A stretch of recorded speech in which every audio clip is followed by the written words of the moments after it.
What's up, everyone? This is Roma again from logicalmusician.com. Today I'm going to make a video on a plugin called the adaptive limiter. Now, a limiter basically is going to be used in your mix, in your final mix. Right here you can see I have it in my mastering. I'm using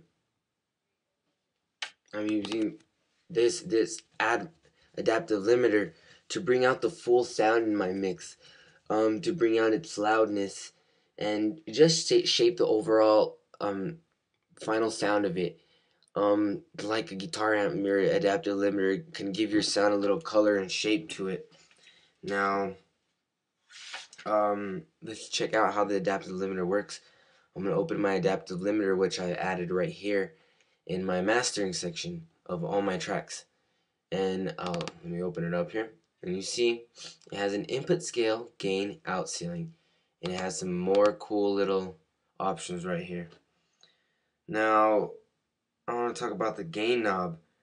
And the gain knob is what sets the amount of gain going into your input signal. So right now I have my gain knob at about 3 decibels. Now you see my out ceiling.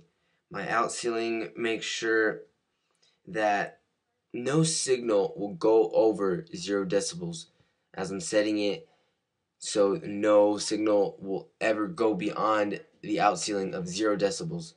I could raise and lower that if I want to, but I think you're going to want to keep it at 0. Now my input scale, it's very useful for high or low input signals. I would use this to bring the level of most effective ranges of the gain knob to work, so that it should never really pass 0 decibels. So I could put my input scale at +5 or -2, whatever, but I'm just gonna leave that at 0. You can experiment with it if you want, including the gain knob. Just make sure your out ceiling is never beyond 0 decibels, unless you have a mix that's loud enough already and is not peaking. Then you would want to lower your out ceiling, but I really never had to use it like that.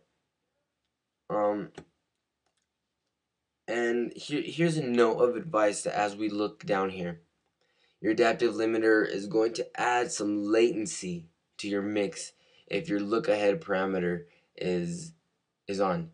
So as you see, my look ahead is set to 50 milliseconds right now. You can change it. If you can lower it or raise it if you want, but I'm just gonna leave it there.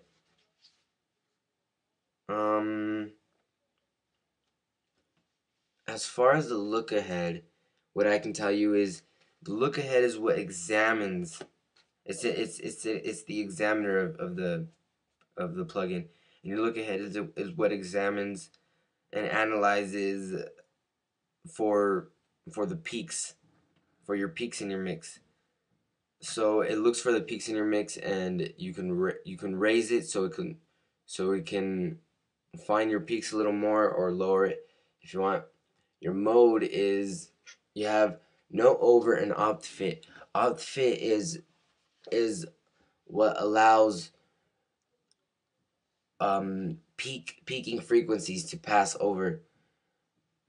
But if you click no over, that is just the same as no out ceiling, so you will never pass your out ceiling. And your DC, your remove DC, this is a really cool function. Your DC stands for direct current. And direct current, removing your DC from your audio signal is basically removing low quality sounding signals that you would have got from, I don't know, cheap hardware. So you would use your DC to remove all that unnecessary frequency. It actually adds a high pass filter. Yeah, it actually adds a high pass filter to your signal, so that no signal will pass over those high pass filters. And I'll talk about high pass filters in one of the next videos to come. Now, I hope this has been very good for you guys, informative. Use the adaptive limiter to bring out, as I said, more bring out more sound of a sound. Bring out more distortion, as it says right here. Gain. Bring out round your sound out more. Add some color to your sound like an amp. Lower your sound, as it is a limiter. Now, I hope this has been a great video for you guys. I'll see you guys later on the next video. Peace.